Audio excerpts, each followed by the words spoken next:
Nhìn xuống tuôn có cháy hạ ơi song càng thấy này con nhớ. Thank you for joining us for this AAPI event, Mental Health Awareness among the AAPI community.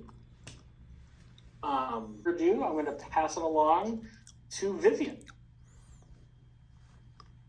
Good afternoon, everyone. My name is Vivian Pham. I'm the Chief of Staff here at the Mass Rehab Commission. I'm going to ask Nick to click over the next slide. I'm going to do a brief overview of what to expect today.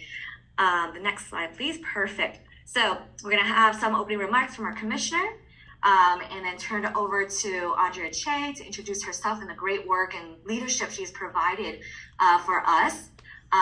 We will have our two panelists do a quick 5-minute introductions of themselves and the work that they're doing so that you have a framework for the conversation that we'll be having for about 30 minutes. And then we'll reserve about 15 minutes at the end for all the questions you may have for our panelists as well. So with that, I turn it over to the commissioner. Thanks, Vivian. And again, welcome everyone. I'm so thrilled that we have 86 people here. I cannot say enough of how grateful I am to this topic.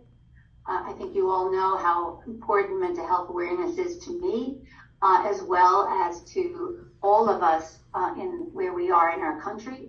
To have this kind of panel, to have this kind of awareness about the importance of mental health awareness in the AAPI communities is essential. And I really want to thank Andrea and the statewide bilingual team to have the foresight to really understand that we all need to learn and to listen. And that's what today is about. We are all going to learn something, we're all going to listen, and more importantly, we're also going to understand so that we can do better outreach to the communities that we serve. So on behalf of everyone at MRC that are here, please note to the panelists, I am very, very grateful that you're here. It's an incredible gift that you're giving us, and thank you so very much. With that, I'll turn it back out. 2021, members of the Statewide Bilingual Employee Resource Group, who are members of the Asian American Pacific Islander, initiate the opportunity to share awareness on the AAPI community during the AAPI Heritage Month Celebration in May. This is our third year sharing the AAPI Knowledge and Awareness Month that include cultural humility. The purpose of the event is to promote diversity, equity, and inclusion awareness as AAPI at MRC. We believe in creating a learning and working environment that enable each of us to be successful, which requires holistic approach to safety and well-being that bring together a range of resources in a coordinated and accountable manner. Especially given the experience and historical event happening to the AAPI community since COVID-19. And I am very proud to share that this year we are truly proud of one of our AAPI leaders, our Chief of Staff, Vivian Pham, who has been named as one of this year's 3 recipients for the Bradford Fellowship, and who has been accepted to the John F. Kennedy School of Government for mid-career Masters in Public Administration. We thank Commissioner Wolf, MRC executive team for supporting and affording us the safe space to feel belong and share our voice and concerns following the devastating portrayal of the AAPI communities following the breakout of COVID-19 epidemic in 2020. I could not find any jobs in that industry, and I had to work at a call center. I learned how to talk to people over the phone, and tactics and certain tactics to overcome rejections. I also got involved and attempted to form a union to fight the management for unfair treatment. So like I said, I was always the black sheep. And I was diagnosed with breast cancer at age 40, and I realized that there was no resources available for Asian women at the time. And many failed to access the information and support due to cultural and linguistic barriers. And during my cancer treatment, I also had a drug-induced psychotic episode, which made mental health an issue very close to my heart. So my personal journey with cancer, my professional experience working as the Asian Community Program Manager at the Mass Council on Compulsive Gambling led me to establish a nonprofit organization called Asian Women for Health in 2013. And I'm happy to report that I just retired from working as the executive director in March this year. But I'm thrilled to be here and share how my lived experience enabled me to work with people from all backgrounds and why I'm passionate about patient-centered care and how to better engage with the Asian population. What a great honor to be here. I want to, first of all, congratulate Vivian on that fantastic, wonderful award she's getting to join us here at Harvard. And also my colleague, Audrey Chia, who worked in the Indo-Chinese Psychiatry Clinic with me many years ago, and I'm very impressed with the beautiful work she's doing with the head injury. Just to summarize 40 years of work in 2 minutes. I started with my Indo-Chinese colleagues in 1981, the Indo-Chinese Psychiatry Clinic, IPC. It was one of the first clinics for Indo-Chinese people suffering from the war in Vietnam, post-Vietnam. And since then, I've been working in the Asian community 40 years. 80% of my patients have been Asian, and I've worked with the Hmong, Montagnards, Vietnamese, boat people, the Khmer survivors of the Khmer Rouge, etc. And I want to honor my patients and my Indo-Chinese colleagues, Swang Tor, my great beloved friend and colleague and my son's godmother. She's been with me since 1983. And we lived through this horrible COVID crisis, which I hope we get to talk about, where we were afraid people were going to die from COVID in our patient group and our staff. I just want to end by saying that we began the work in 81, having absolutely no idea on how to diagnose, treat, work with, and take care of Southeast Asian patients who have been through mass violence, gender-based violence, and torture. And it was a great learning experience for all of us to pioneer this field.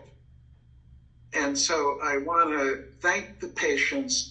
Most of my patients, many of them I've seen for 35 years.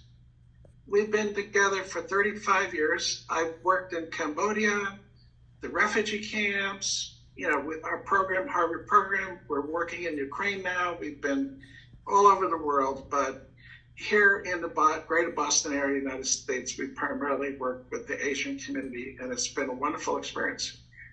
So I want to just end on this note that this field of refugee mental health was created by you, the Asian community. All the knowledge, the science, and the research came out of all the wonderful work you've done. We tried in 1981 to give the most to the least, the people with the least amount of mental health care, least amount of health services. And we had a beautiful clinic for 40 years created by the patients, their family, and the community. And I'm very close to the community. I still work in Long Beach, where there's 80,000 Cambodian people, the second largest Cambodian city in the United States. And my name is Krupet Molika, which is Cambodian name. It means flower in the Buddhist ceremony. And so very early on, many of my patients thought I was Cambodian. So it's really a great honor and a privilege. And then we had to get through COVID, the COVID crisis, where people were dying in New York City and in Italy, and it was very stressful. But I'm proud to say not a single patient or staff in our clinic died. So thank you very much for listening to this very brief 40-year history. This is Vivian speaking. Thank you so much, Dr. Maleka and Chinchi, for sharing in a very short period of time an incredible amount of work and impact that you've created for the Asian American Pacific Islander community. So if you can't imagine it, there's like a lot of virtual applause right now for the work that you're doing. So I just want to dive in to better understand some of the strategies that you utilize. You've mentioned that over the last couple of decades, you've done incredible work. And I imagine there's a lot of learning and iterating on what successful service delivery looks like. And you've also mentioned a vast number of different ethnic groups that you've worked with, that Asian Americans are not a monolith. So Chinchi, would you be able to share some strategies that you have found successful in your work? Yes, I'd be happy to. So thank you for Nick for putting the additional information in the chat. So I'm going to just briefly talk about learn, which is meaning listen, explain, acknowledge, recommend, and negotiate. This is a cross-cultural communication principle that I learned during my time at Asian Women for Health. So I think to begin with, to listen is the number one important thing when you are engaging with people other than your own culture, because we don't want to assume what we know about the person just by looking to them. We want to really pay attention to listen to their concerns and also to explain and followed by explain, ask them to explain what they meant.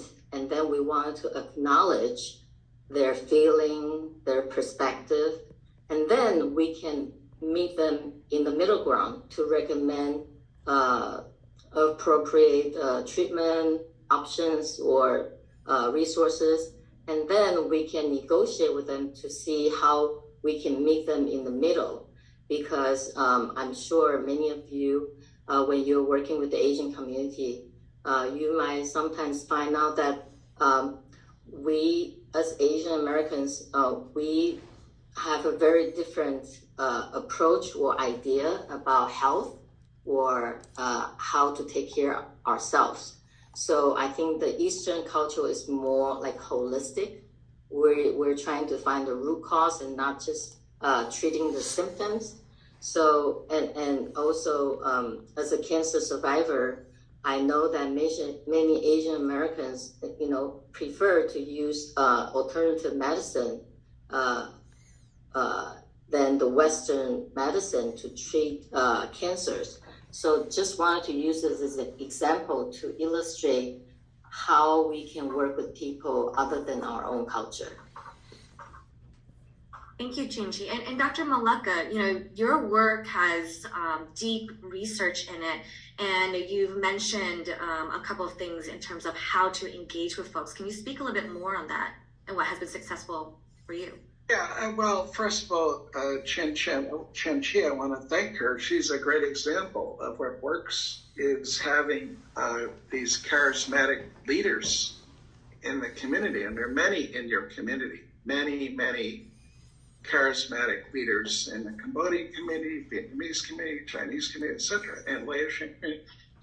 I would say in our work, the first thing is stigma, that most Indo-Chinese people that I've worked with would not raise their hand and say, yes, I'd like to see a psychiatrist or a psychologist. And in fact, in Khmer, they would call someone with a mental health problem chukut, crazy. So you have to have mental health within a primary healthcare setting. And the great Evelyn Lee in South Cove taught us this 40 years ago. This was her idea, was to treat Chinese Americans in primary healthcare with mental health. This is the key. Mental health needs to be in primary healthcare, okay? The second thing, and I'm not going to go on too much more about this, is I always say to the patient, you are my teacher and I am your student.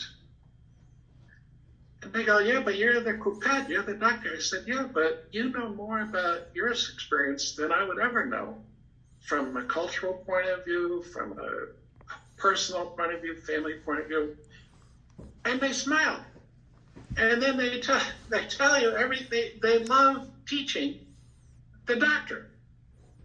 Isn't this a beautiful thing? They love teaching the doctor. And if you give them the time, they'll explain to you the human suffering that they're going through. And finally, I want to end on this because I wrote a lot about the trauma story. There was a mythology in American psychiatric medicine, 40 years ago, that Indo-Chinese people, Asian people would not tell their story. This was completely not true. If you listen to the patient, you show respect, they'll share with you their story. And listening to the story is the beginning of healing, but you have to do it in a sensitive way. It's not like digging for treasure, you know. But there were a lot of fantasies about the Asian community in American medicine 40 years ago that were completely not true. Completely not true. The last one was that Asians don't have depression. They primarily somaticize. In Khmer, if you know the cultural meaning of depression, bibache means a depression that's due to unemployment or due to life events. And purichit means a depression so deep you could see it on the person's face. This idea that Asians don't have depression, they primarily somaticize their suffering, was a mythology that was going around in the community 40 years ago. Now, we've gotten rid of that. We're way beyond that now, way beyond that. Well, it's great to know that we are beyond certain things, but let's sit in that space a little bit. There are a lot of challenges in being able to deliver culturally responsive and services. And there are still perhaps mythologies or misnomers about what it is like to serve Asian Americans. Can you speak more on that, Chin-Chi? Sure. I just put in the chat box, I coined a term called PIE to illustrate the idea. How can we meet people where they are physically, intellectually, and emotionally? So physically, meaning that, we need to go to where people live, study, and sleep, not just expect them to always come to the health center, because this is not, they're only coming to the hospital or health centers for treatment. So if we are going to work with them and really understand where they're coming from or what their issues are, we need to meet people where they are and not just assume where they are. So physically means that we need to go into the community and in person and talk to them. Intellectually, meaning to understand their perspective and to really, really listen and to see where they're coming from.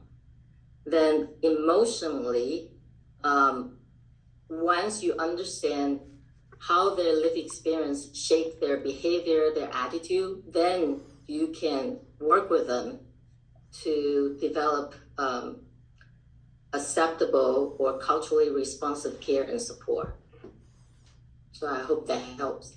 Yeah, and Chinchi, you gave a great example when we did our prep call around nail salons. Can you share that? Because that gives it such a concrete way of applying what you've just described.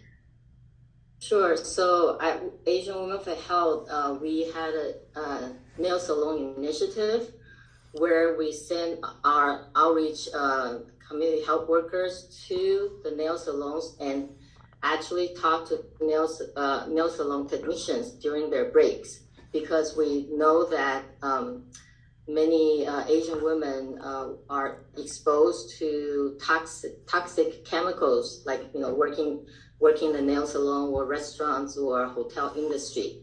So, and they don't have time to, and oftentimes the providers don't have time to go over some of the, health or preventative care and information that they need to know. So this is a way that we can reach out to the community directly. And our community health workers are from the community. They speak the language, they understand their concerns, and then we are able to talk to them in the language they know, and they see us as peers. Great, thank you. And when I think about service delivery, and something that Dr. Maleka, you said you hope we get to, and we are, is that COVID changed the way we thought about service delivery. Right now we are in a hybrid space, and I want to acknowledge that we have folks in this 100-person room that isn't only MRC staff. We have representatives from our other sister agencies at EHS who have different types of services that they deliver. Can you speak to how we should be thinking about maximizing virtual spaces while still ensuring that we are seeing people in person? We've always worked with a bicultural worker. What is a bicultural worker? Bicultural worker is someone from the community who's trained and supervised in mental health, who gives us cultural information as well. In other words, we don't use interpreters. We never used interpreters in 40 years. So with COVID, for instance, where we couldn't see the patient on site in the clinic, where we always had a beautiful clinic for the patients, gorgeous clinic. In fact, many people were very jealous of our clinic because it was more beautiful than the mainstream Caucasian clinic, Swan Tora and myself sat together or online, co-located, and spoke to the patient, as we continue to do for 25 years, on the telephone, either through Zoom or through cell phone. Many of them didn't have computers, but they all have cell phones. So we were able to call the patients up weekly, bi-weekly, and had very informed, close, very good communication with them together as a team, a bicultural team. If you understand what I'm saying. We always work in a team approach. We always work in a team. We never use the interpreter telephone line or anything. We always work, whether it's Vietnamese, Cambodian, Laotian, wherever. And patients love that. They love, now you have to give the team member good pay, proper respect, good supervision, job security, etc. It's not, they're not a hobby. This is not a volunteer thing. Swan Tora has been with me and my colleagues since 1983. All these years we've worked together. We work so closely that when we see a patient, she doesn't have to summarize the whole hour interview because she knows what I know what she knows. She's the cultural agent. She knows what's going on. She shares. She'll say, this person is very depressed and is suicidal. I mean, and that's the summary of the interview. And I trust her so much that I've known she's done an excellent interview. So I'm really pushing hard the idea of the bicultural team. Mm-hmm. And Chinchi, it looks like you went off mute. Did you have something to add to that?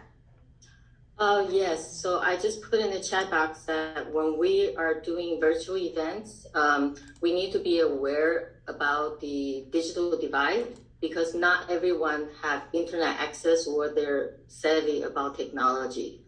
So, and I know that when we're trying to reach out to the senior populations, Is that we do have to operate in these hybrid spaces, and something I hope you can both elaborate a little bit on is how do you build trust and build relationships with folks when you sometimes do have to use these virtual tools, and what does that look like over time? Because we know that it does take time to build that, especially among the AAPI community. So I can try first. So I think that the key ways to build trust is that you have to give back and to invest in the community. I just wanted to use an example. So, we often got a lot of requests to do research in our community.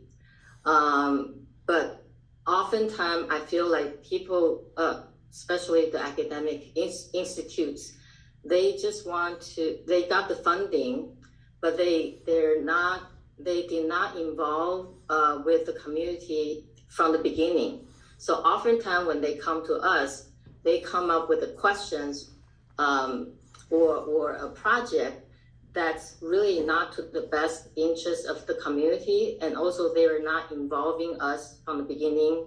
So the design or the process of doing the research is really not aligned with our mission or the best interests of the community. And so I think that to be able to develop trust, you need to invest both your time and resources in the community.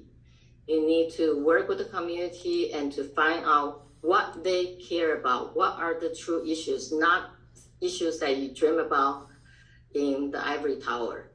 And so, yeah, and also respect, like Dr. Malika said, just think about how you would like to be treated, and then treat people the way that you like to be treated, and don't treat people like a research subject, don't treat people like just a subject for scientific experiment. So respect. Thank you, Chinchi. And Dr. Maleka, you do a lot of work that is one-on-one, right? Directly with the patient. Can you say about how you build trust and build those relationships over the last couple of decades of your career? Well, we do also, I want to talk about health promotion groups. I know Chin-Chi is an expert on these groups, which I love. And see, when a patient comes to you, we see very disturbed people, suicidal people, people that are victims of domestic violence, people who have been raped, who've been through torture, etc. And so you begin with hospitality. I go out into the waiting room and I say, "Sucks about your time." And they go, "Oh, this guy can speak some Khmer," which I can't. And they all of a sudden they start to smile. They come into the office and I say, "You're the teacher." And one thing I learned from the components, and I want to talk briefly about health promotion mission, always take the curved road if you can. And what that means by that is empathically, don't be heavy-handed American, like my patients say to me. "You have such big feet. You can't put your feet in my shoes." Like the social work saying, "Put your feet in the shoes of the person." They go, "Your feet are too big. They want a gentle curved road approach to listening to their suffering. You understand what I mean by curved road? Asian people know what curved road means. Italian people do, but we do it in a chaotic way, right? So you have in your mind that you're going to learn about the patient, but you don't have to hit them hard in the interview. And also, the average doctor interrupts the patient after 11 seconds. How can you develop empathy with a patient that you only listen to for 11 seconds? You have to do deep listening. Okay, then finally, self-agency. So many of my patients have already decided they're doomed. I know I've had breast cancer patients who said, cancer is going to come back, it's going to kill me, no matter what the doctor says, because of karma.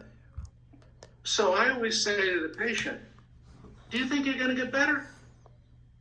They go, no. My karma says I'm doomed. I'm going to have to live this horrible life to the day of day. I start there. How can you help someone who thinks they're doomed because of their karma? You have to understand culturally what they mean by that, you know.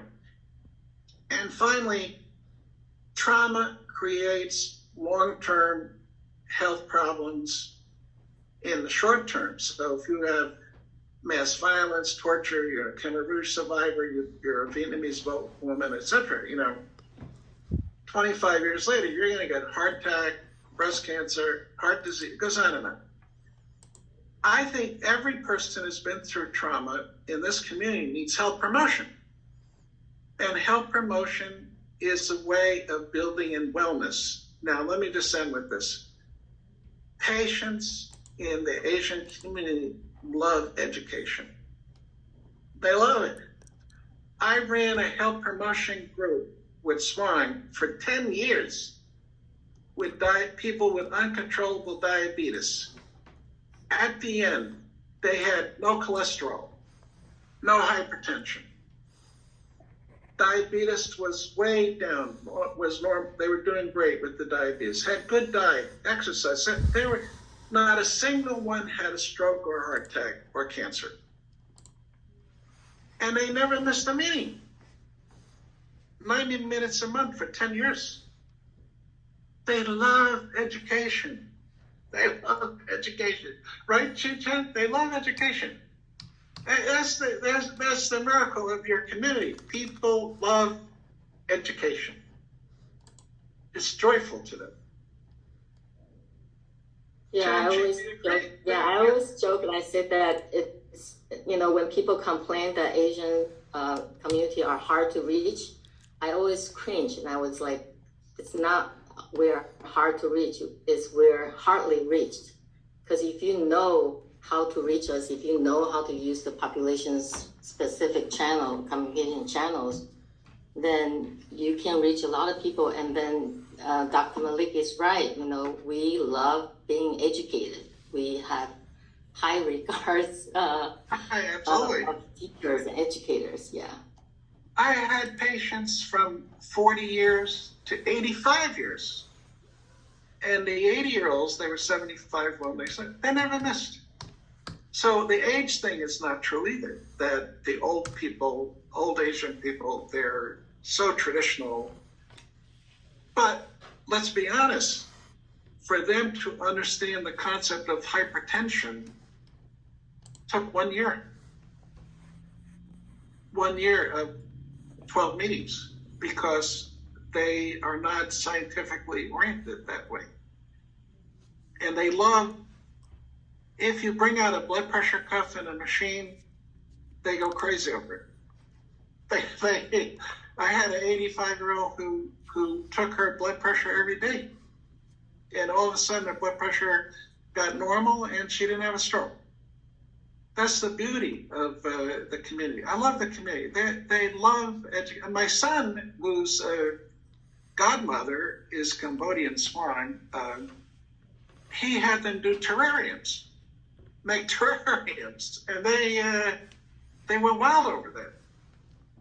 They went wild over making terrariums in the clinic. You know. Anyway, it sounds like, I want to make sure I leave some room for Q&A, but what I'm hearing is that, unsurprisingly, people want to have ownership and participation in their own health journey, right? And to feel like they can be educated and that they are able to be reached and that people care enough to reach out to them, right? So I really appreciate that statement you said, Jinchi, that AAPI are not hard to reach. They are hardly reached. I just wanted to reiterate that so it's louder for the people in the back. So with that, let me turn it over to Q&A and see what folks are asking us. And I'm going to pass it over to Nick to help facilitate that.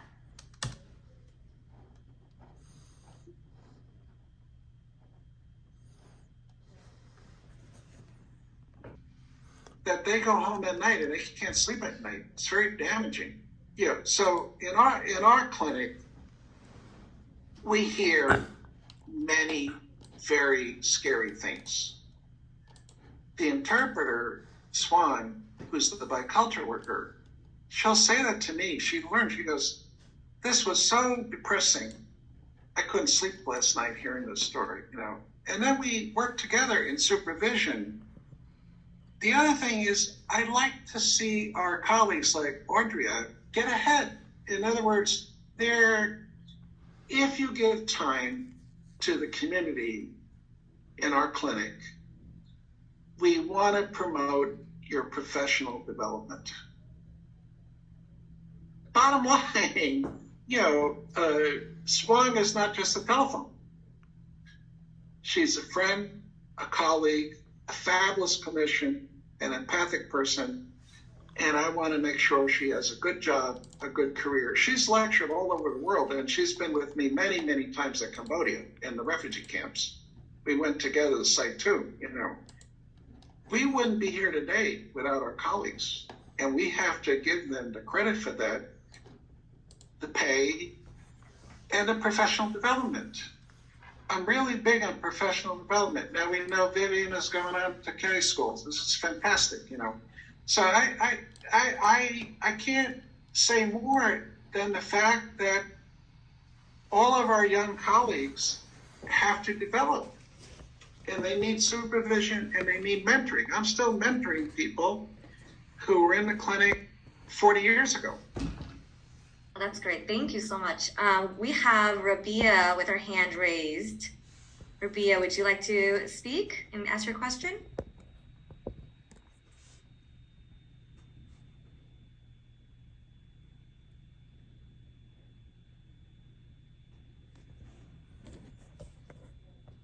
This is Nick. I'm trying to find her to allow her to talk, but I don't see her as her hand raised. All right, why don't we have Rabia in queue for the next question? We have some in the Q&A. How is assistance with job or education perceived within the AAPI community? Is it correlated to healthcare or something else? Is it an embarrassment to seek help in this area? So, as you know, that Asian community is not a monolithic group, and I don't represent the entire Asian community. I would say that,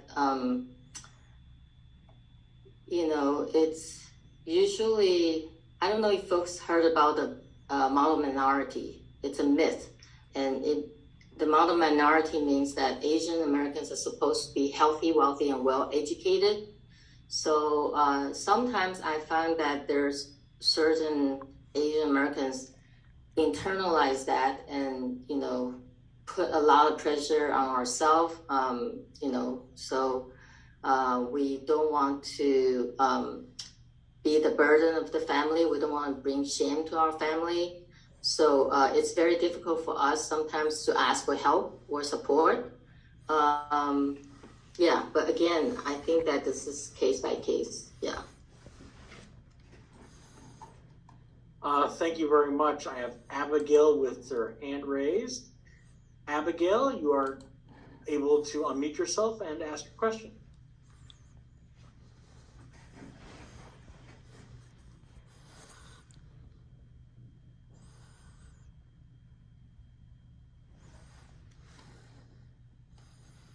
This is Nick. Abigail, do you want to unmute yourself? you're allowed to unmute yourself so you can ask your question.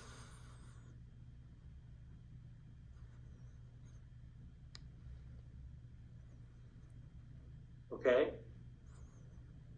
I'm going to leave the hand raised. If you want to write your question to me, let me know.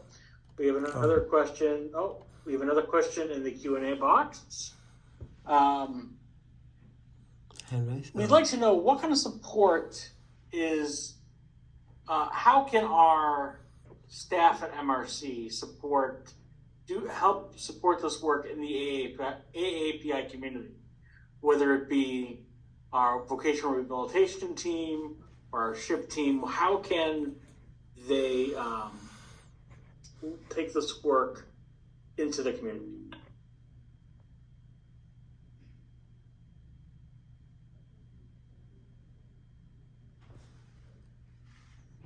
Chen-Chi, you want to answer that question?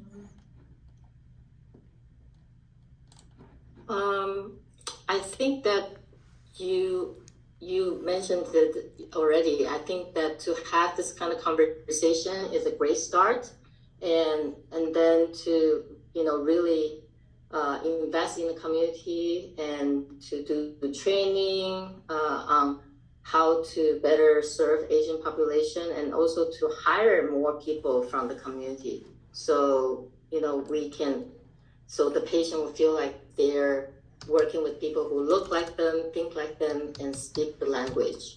Yeah. Great. I would say one important thing, I know Chen-Chi was talking about her newsletter and her other brilliant work, is that I have found that health fairs are very exciting in the community. In other words, if you have put up a tent in Chinatown, for instance, or in Little Italy, or wherever you do it, we do it in Italy, for instance, during the Cambodian New Year, or whatever, you have a health fair with food. You always have that food. Always have that food, with food and blood pressure cuffs and things that people can read in their own language, etc. And Asian staff, people love health fairs. Do you guys do health fairs? I don't know. We have to ask Audrey to see. I don't know how many health fairs you do, but I love health fairs. I think health fairs is all about wellness in the community, and the children come. We have puppets and Vietnamese puppets, Cambodian shadow puppet, music. A health fair, you can't beat health fairs. I don't know. Do you guys do health fairs in your organization at the state? So we don't specifically do health fairs, but this is a perfect segue to events that we do to bring the community together. Is a big conference in August that we will announce a date soon enough. But I think it's about information sharing, right? And being able to bring all sorts of people into the space and learn collectively together with experts and community members, like Chen-Chi say, people that look like us. I think that also creates an environment for more trust as well. I'm looking at time, and I think we have time for one more question. I'm not sure if Abigail, it was an accident that you had your hand raised, but please put in the chat if you did have a question. And then Sam, did you have another question with your hand raised? Can you hear me? Yes, I can. Okay. Wow. This is so great, so powerful. I learned so much. Thank you for both of you. Wow. I love the idea of health care events. That is something, if we could do that, I think we could make impact to our community. I'm always having some questions like, how can we better serve our community, with especially with the AAPI community here in Lowell, and how can we do it more effectively, as a VR counselor? Now with the new technology coming in, and we had an eligible team as an MRC Connect. They do their best to work, but how can they do their work, better to serve our community? I know we still have a little way to go, But I just want to see from you, what can we do with this type of environment we have right now? And let's take on to the next level. What can we do to move forward to better serve our community? To both of you, I think great information so far. Thank you. Just briefly, because I know Chi would say something.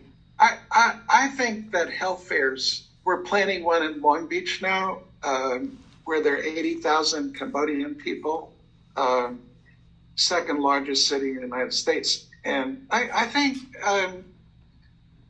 the health fair gives it's a lot of fun, but also you can use the traditional arts. You guys do it with the Cambodian New Year, etc. But we, like for instance, in Cambodia, we brought back to life shadow puppets, the Ayan,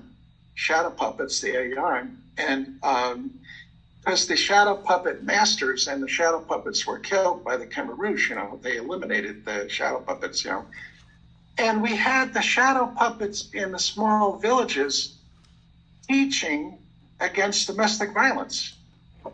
So you had the young kids playing the gamelan, you had the shadow puppets with the fire on the screen, and the hermit monk was saying, "Don't hit the women." And this was not a traditional shadow puppet theater, but people loved it and they really enjoyed it. So there's many, many traditional ways through music, art, dance, and especially food. Don't forget food. You can't do anything in these communities without food. I second that. And, Kinchi, do you want the final word before we move on to some resources in closing? I think that Dr. Malika already said, and I put a lot of more information in the chat box, so I think that we could move to the next question or close it. Wonderful. All right, so I see that there's a couple more questions, but we are running out of time, so how about this? These questions that are still remaining, we are going to send it to our panelists, and I hope that they will have the generosity of putting sort of their thoughts in an email that I can share with all the attendees after this presentation.